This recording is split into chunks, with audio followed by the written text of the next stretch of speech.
Hello दोस्तों, कैसे हो? उम्मीद है कि आप सभी अच्छे होंगे। मैं विपिन बड़गोती आपके अपने प्लेटफॉर्म स्टडी सर्कल में स्वागत करता हूं। जैसा कि बच्चों आपको पता है कि हमने यूपी SSC पैट के लिए परिश्रम बैच को शुरू किया हुआ है और परिश्रम बैच में मैंने जीएस में आपकी इंडियन ज्योग्राफी को शुरू किया हुआ है। इंडियन ज्योग्राफी में मैंने सबसे पहले राजनीतिक भूगोल को खत्म कर दिया है, उसके बाद मैंने भौतिक भूगोल के कुछ टॉपिक खत्म कर दिए हैं। उस भौतिक भूगोल में ही एक हमारा टॉपिक चल रहा है नदियां, और उस नदियों के टॉपिक में मैंने पहली क्लास में यानी सबसे पहले सिंधु नदी तंत्र और ब्रह्मपुत्र नदी तंत्र को भी एक वीडियो में कंप्लीट कर दिया है। उसके बाद सेकंड क्लास में मैंने गंगा और यमुना की जितनी भी सहायक नदियां हैं उसको कंप्लीट कर दिया है। और आज हमारी थर्ड क्लास में जो प्रायद्वीपीय भारत की नदियां हैं यानी जो दक्षिण भारत की महत्वपूर्ण नदियां हैं जो आपकी यूपी SSC परीक्षा में बहुत ज्यादा पूछी जाती हैं, आज उसी को लेकर आज हमारा सेशन है। तो अगर आपको प्रायद्वीपीय नदियों के बारे में नहीं पता है तो अंत तक बने रहिएगा, क्योंकि ये आपके सारे कॉन्सेप्ट को क्लियर करने वाली है, एक एक प्रश्न की जितनी भी कंफ्यूजन है उसको खत्म करने वाली है। तो देखते हैं प्रायद्वीपीय नदियों में आज क्या है। सबसे पहले मैं आपको एक चीज बता दूं कि जो ये हमारी प्रायद्वीपीय नदियां हैं, इन प्रायद्वीपीय नदियों में ये जो आपकी प्रायद्वीपीय नदियां हैं ये हिमालय नदियों से यानी जो हमारी हिमालय नदियां हैं उन हिमालय नदियों से कैसी हैं? पुरानी हैं। यानी अगर मैं बात करूं जो हिमालय नदी हैं वो कैसी नदियां हैं? नई हैं। जबकि जो हमारी प्रायद्वीपीय नदियां हैं वो कैसी हैं? पुरानी हैं। लेकिन ये किस पर निर्भर करती हैं? ये वर्षा पर निर्भर करती हैं, क्योंकि जब मानसून का समय नहीं होता तो मानसून के समय के ना होने पर इनमें पानी की जो मात्रा हो जाती है वो कम हो जाती है। लेकिन जैसे ही वर्षा का मौसम आता है या मानसून का मौसम आता है तब इनमें क्या हो जाता है? पानी पुनः बढ़ जाता है। तो एक बात ये महत्वपूर्ण है। अब अगली बात मैं बात करूं, यानी यहां से आपकी प्रायद्वीपीय नदियां जो शुरू होती हैं ये आपका विंध्याचल पर्वत है। अब ये जो आपका विंध्याचल पर्वत है, इस विंध्याचल पर्वत के दक्षिण में जितनी भी नदियां आती हैं उन सभी नदियों को किस नाम से जाना जाता है? प्रायद्वीपीय नदियों के नाम से जाना जाता है। अब ये जो प्रायद्वीपीय नदियां होती हैं ये दो भागों में बटी होती हैं। एक पहली होती हैं जो अरब सागर में गिरने वाली नदी होती हैं, और दूसरी कौन सी होती हैं? जो आपकी बंगाल की खाड़ी में गिरने वाली नदियां होती हैं। इन नदियों में भी पुनः इनको दो दो भागों में बांटा गया है। जैसे मैं बात करूं जो अरब सागर में गिरने वाली नदियां हैं उनको भी दो भागों में बांटा गया है, जैसे भ्रंश घाटी से होकर बहने वाली नदियां और सामान्य घाटियों से होकर बहने वाली नदियां।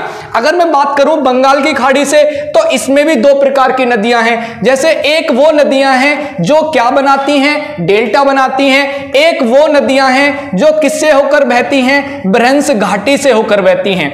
अब सबसे पहले आगे चलने से पहले मैं ये जो आपके दोनों शब्द हैं यानी डेल्टा क्या है और आपकी भ्रंश घाटी है, इन दो को भी तो समझना जरूरी है, तभी तो हमें पता लगेगा कि भ्रंश घाटी और आपकी सेकंड डेल्टा क्या होती है। अब मैं आपको एक चीज बता देता हूं, भ्रंश घाटी से बहकर होने वाली नदी वो होती हैं जो किन्हीं दो पर्वत श्रृंखलाओं के बीच से होकर बहती हैं, और उनकी जो स्पीड होती है, जो नदी का प्रवाह होता है वो बहुत ही तेजी से होता है। जैसे अब यहां आप प्रायद्वीपीय नदियों में देखोगे, जैसे मैंने बात करी कि ये जो आपका पर्वत है ये कौन सा पर्वत है? विंध्याचल पर्वत है।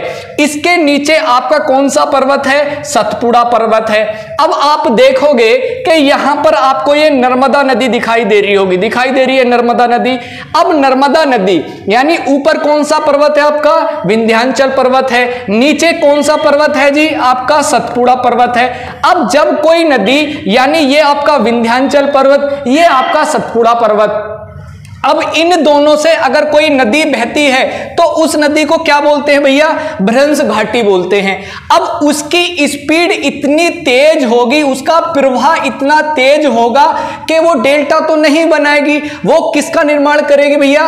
वो ज्वार्ध उन्मुख का निर्माण करेगी, और इस ज्वार्ध उन्मुख को इंग्लिश में बोलते हैं भैया एस्चुरी का निर्माण करेगी। अब उस एस्चुरी की कंडीशन देख लेते हैं। जब ये दोनों नदियां पर्वतों से बीच से होकर बहुत तेजी से गिरेंगी तो इस प्रकार की कुछ आकृति बनाएंगी, इस प्रकार की।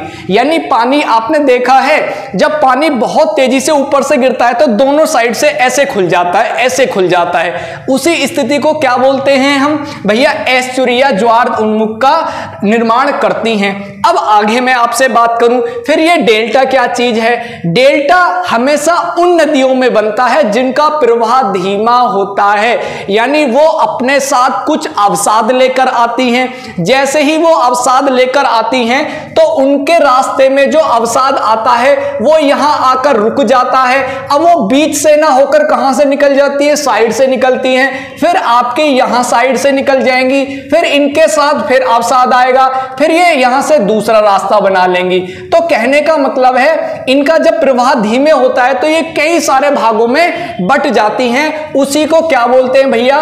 डेल्टा बोलते हैं। जैसे मैंने आपको पिछली वीडियो में जो गंगा नदी का डेल्टा बताया था, गंगा और ब्रह्मपुत्र नदी का डेल्टा बताया था, वो विश्व का सबसे बड़ा डेल्टा था।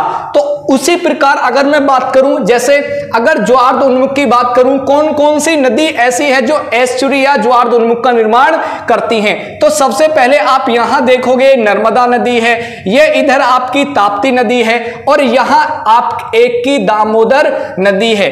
यानी भ्रंश घाटी का निर्माण कितनी नदियां करती हैं? 3 करती हैं आपकी। पहला दामोदर, दूसरी नर्मदा और तीसरी ताप्ती। यानी मैं अगर यहां पर आपको नोट कर दूं तो पहली नदी नर्मदा, दूसरी नदी आपकी ताप्ती, जो कहां गिरती हैं भैया? दोनों आपके अरब सागर में गिरती हैं। जबकि जो आपकी तीसरी नदी है वो कहां गिरती है भैया?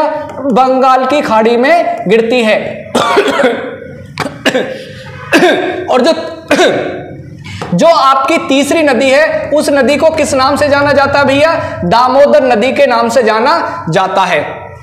अब हम बात करेंगे कि सबसे पहले जो आपके अरब सागर में गिरने वाली नदियां हैं, उन नदियों में कौन कौन सी नदी प्रमुख हैं। सबसे पहले हम 2 ऊपर जो नदी हैं उनको देखते हैं।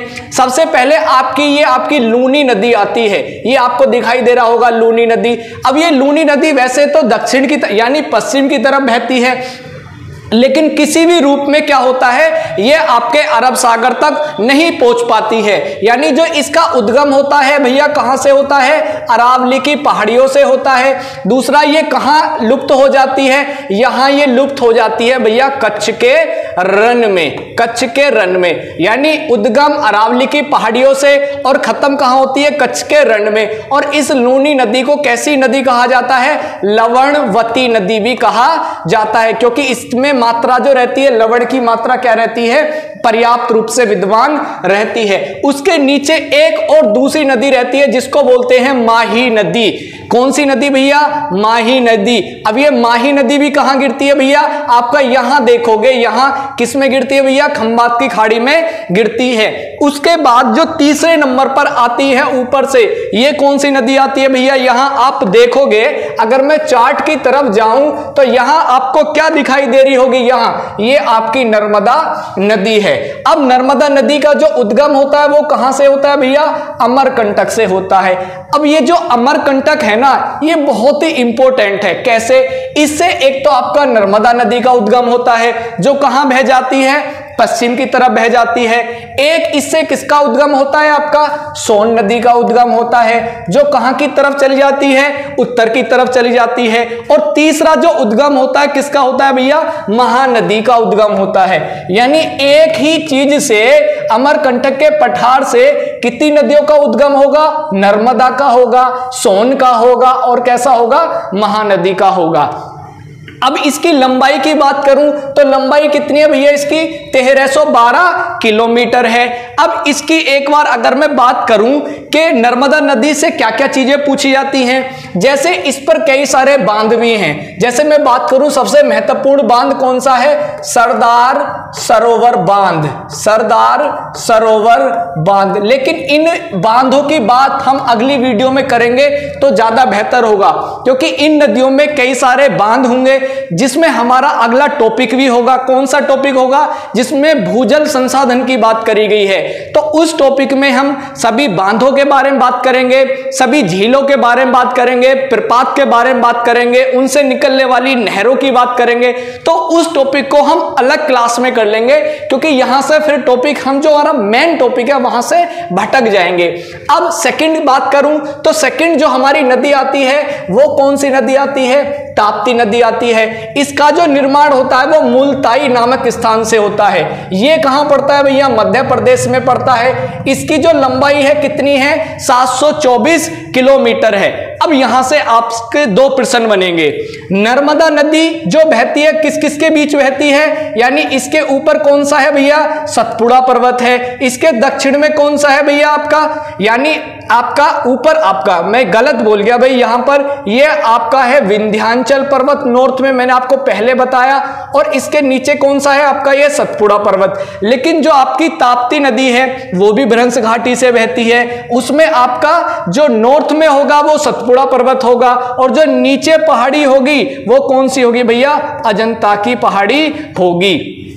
तो कहने का मतलब है दोनों नदी नर्मदा और ताप्ती किससे बहेंगी भैया? भ्रंश घाटी से। किसका निर्माण करेंगी भैया? ज्वार उन्मुख का निर्माण करेंगी, एस्चुरी का निर्माण करेंगी, क्योंकि इनका प्रवाह कैसा होता है भैया? बहुत तेज प्रवाह होता है, इसीलिए ये बनाती हैं आपका ज्वार उन्मुख। अब बात करते हैं आगे। हमने लूनी नदी की बात कर ली, हमने माही की बात कर ली, हमने नर्मदा और ताप्ती की बात कर ली। अब आगे चलते हैं हम जो बंगाल की खाड़ी में जो नदियां गिरती हैं। सबसे पहले मैं जो बात करूंगा गोदावरी नदी की बात करूंगा। ये बंगाल की खाड़ी में गिरने वाली कैसी है? सबसे लंबी नदी है, पहली बात। दूसरा क्या है? ये दक्षिण भारत की सबसे लंबी नदी है। इसको दक्षिण की गंगा कहा जाता है, इसको वृद्ध गंगा कहा जाता है। और दूसरी बात क्या है कि इसकी लंबाई आपको 1465 किलोमीटर दिखाई दे रही होगी, क्योंकि इसकी लंबाई दक्षिण भारत की सबसे लंबाई में ज्यादा है। दूसरी कहां से निकलती है भैया? त्र्यंबकेश्वर पहाड़ी से निकलती है। यह कहां पड़ता है भैया? नासिक में पड़ता है, महाराष्ट्र में। अब इसकी प्रमुख नदी देख लेते हैं, क्योंकि परीक्षा में सबसे ज्यादा पूछी जाती है भैया। पहला है पूर्णा, वर्धा, प्राणहिता, मंजीरा, वैनगंगा और आपका इंद्रावती। अब ये जो इंद्रावती है यहां आपको दिखाई दे रही होगी कि यहां पर आपको ये इंद्रावती नदी यहां दिखाई दे रही होगी। इस इंद्रावती नदी का उद्गम जो होता है वो कहां से होता है भैया? छत्तीसगढ़ से होता है। कहां से होता है भैया? छत्तीसगढ़ से होता है। और छत्तीसगढ़ में भी कहां से होता है भैया? सिहावा की पहाड़ियों से होता है। तो इसकी प्रमुख नदियां पूर्णा, वर्धा, प्राणहिता, मंजीरा, वैनगंगा और इंद्रावती। अच्छा, अब सबसे लंबी नदी है, इसको क्या क्या नाम बताए मैंने? गोदावरी नदी को वृद्धगंगा कहा जाता है, इसको बूढ़ी गंगा कहा जाता है, इसको दक्षिण भारत की गंगा भी कहा जाता है। क्योंकि ये कैसी नदी है भैया? सबसे लंबी नदी है। आगे मैं बात करूं, अब सेकंड नंबर पे जो हमारी नदी आती है वो कौन सी आती है भैया? कृष्णा नदी आती है। इस कृष्णा नदी का उद्गम कहां से होता है? महाबलेश्वर की पहाड़ियों से होता है। ये भी महाबलेश्वर की पहाड़ी कहां है? महाराष्ट्र में है।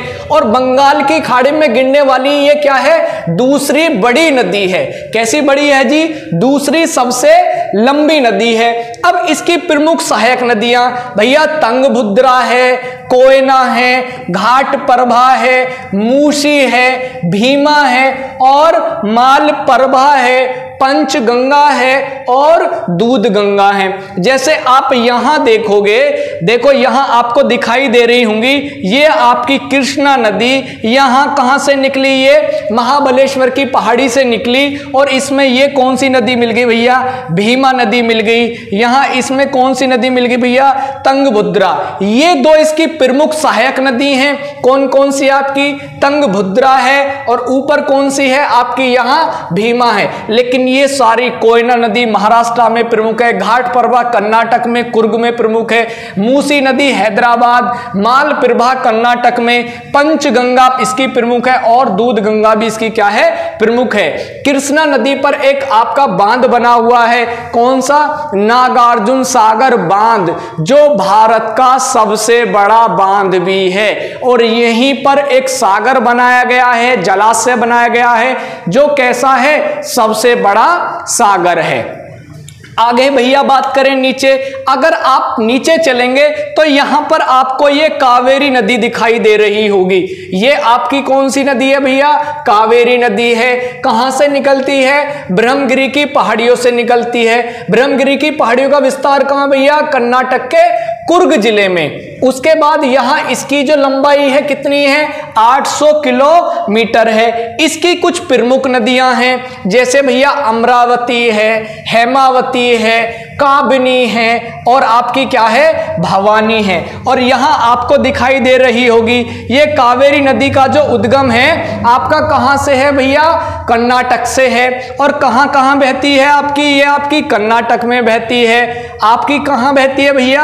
आपकी नीचे तमिलनाडु में बहती है भैया, तमिलनाडु में बहती है। और आपकी कहां बहती है? ये आपके आंध्र प्रदेश का भी कुछ हिस्सा इसमें आता है। आगे बात करें, आगे जो आपकी नदी आती है नीचे, यहां आपको दिखाई दे रहा होगा ये आपकी वैगई नदी है। आपको वैगई नदी जो दिखाई दे रही है ये आपकी कहां है भैया? तमिलनाडु में है। और कुछ पार्ट जो है आपका केरल में है, यहां से जब इसका उद्गम होता है। उसके बाद ये पेन्नार नदी है, ये उत्तर की पेन्नार है और ये कहां है? दक्षिण की पेन्नार है। अब हमारी केवल एक प्रमुख नदी बसती है। कौन सी नदी बसती है भैया? एक आपकी महानदी बसती है, जिसका विस्तार कहां है? अगर आप यहां देखोगे, यहां दिखाई दे रहा होगा ये आपकी कौन सी है भैया? ये आपकी महानदी है। ये दिखाई दे रहा है महानदी। अब महानदी से दो प्रश्न आते हैं कि जो महानदी का जो उद्गम होता है वो कहां से होता है भैया? सिहावा की पहाड़ियों से होता है, छत्तीसगढ़ से। ये आपको दिखाई दे रहा होगा।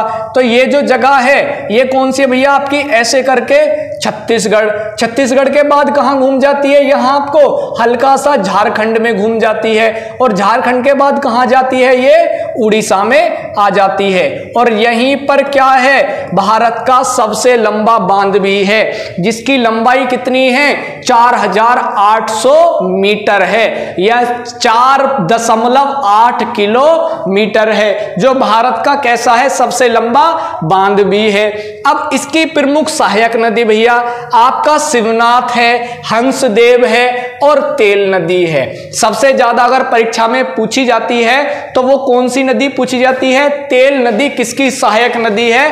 तो किसकी सहायक है भैया? महानदी की सहायक है, याद रखिएगा, क्योंकि परीक्षा में सबसे ज्यादा पूछी जाती है। अब यहां पर आपको दो नदी और दिखाई दे रही होंगी।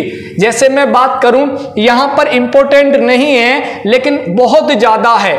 एक आपको यहां स्वर्ण रेखा नदी होगी और एक आपकी कोयल नदी होगी। इन दोनों का ही जो उद्गम होता है वो कहां से होता है भैया? छत्तीसगढ़ से होता है। और छत्तीसगढ़ से बहते हुए कहां जाती है भैया? उड़ीसा में आ जाती हैं। तो इनका जो विस्तार है वो कहां है? छत्तीसगढ़ में और आपका उड़ीसा में। अब मेरे हिसाब से यहां कोई प्रश्न आपका परीक्षा में नहीं बचता है। दामोदर नदी को मैंने आपको करा दिया था। ये बंगाल की खाड़ी में गिरने वाली कैसी नदी है? जो किससे बहती है भैया?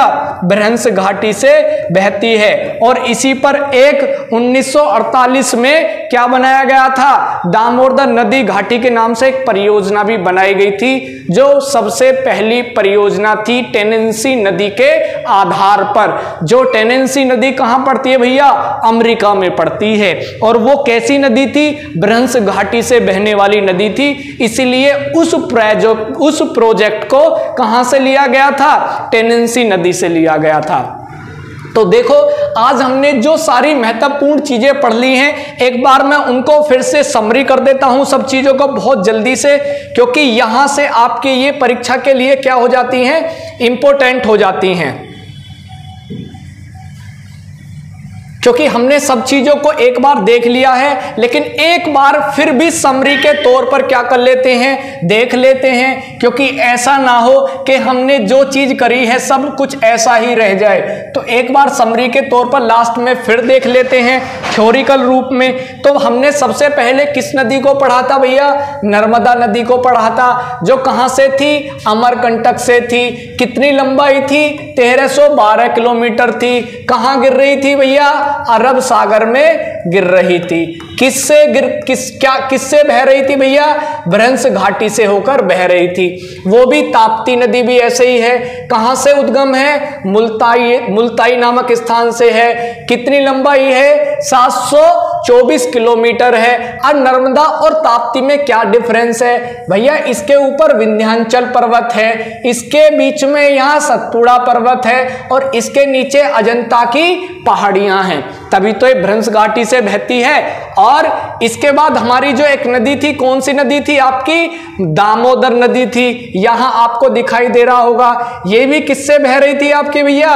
भ्रंश घाटी से बह रही थी। ये भी ध्यान रख लेना। इसका जो उद्गम होता है कहां से होता है भैया? छोटा नागपुर के पठार से होता है। छोटा नागपुर के पठार से होता है। और ये जो जहां जगह है वो पड़ती है आपकी भैया झारखंड में। ठीक है भैया, अब आगे चले। हमने गोदावरी नदी को पढ़ा। जो गोदावरी नदी कहां से आती है? यहां आपको दिखाई दे रही होगी। कितनी लंबाई है इसकी? 1465 किलोमीटर है। दो दक्षिण भारत की कैसी है? सबसे लंबी नदी है। उसकी हमने सहायक नदी पढ़ी। कौन कौन सी थी भैया? पूर्णा थी, वर्धा थी, प्राणहिता थी, मंजीरा, वैनगंगा और इंद्रावती थी। इंद्रावती को हमने देखा था कि इस नदी का जो उद्गम है वो कहां से होता है? छत्तीसगढ़ से होता है। इनकी प्रमुख नदियां यहां है, वैनगंगा है आपकी, यहां वर्धा है आपका, इधर क्या है? मंजीरा है। दूसरा कृष्णा नदी को पढ़ा था। कहां से है? महाबलेश्वर। उसके बाद आपकी कौन सी नदी है? कावेरी। कहां से है? ब्रह्मगिरी। तो कहने का मतलब है, एक बार लास्ट में आप क्या करें, मैं यहां सबको इरेजर कर देता हूं और इसका क्या ले लीजिए, आप स्क्रीनशॉट ले लीजिए, क्योंकि यहां से अगर आप कंपेयर करके चीजों को पढ़ते हैं तो मेरे हिसाब से चीजें आपके लिए बहुत बेहतर होने वाली है। इसका स्क्रीनशॉट लेने के बाद आप इन दोनों को कंपेयर करिएगा और सीखने की कोशिश भी करिएगा। और जो हमारी इसके बाद वीडियो होगी वो किससे रिलेटेड होगी भैया?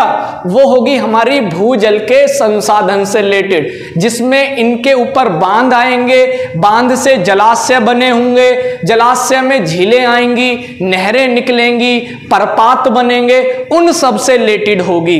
तो अगर आप अंत तक बने हुए हैं वीडियो में तो आपका तहे दिल से धन्यवाद है। और साथ के साथ अगर जो हम आपको पढ़ा रहे हैं वो पढ़ाया हुआ आपके बहुत अच्छे समझ में आता है तो देखते हुए आप वीडियो को लाइक कर सकते हैं, दोस्तों के साथ इसको शेयर भी कर सकते हैं, और अंत में जाते हुए चैनल को क्या कर सकते हैं? सब्सक्राइब भी कर सकते हैं और बेल आइकन के बटन को भी प्रेस कर दें। तो मिलते हैं अगली वीडियो में, तब तक के लिए धन्यवाद।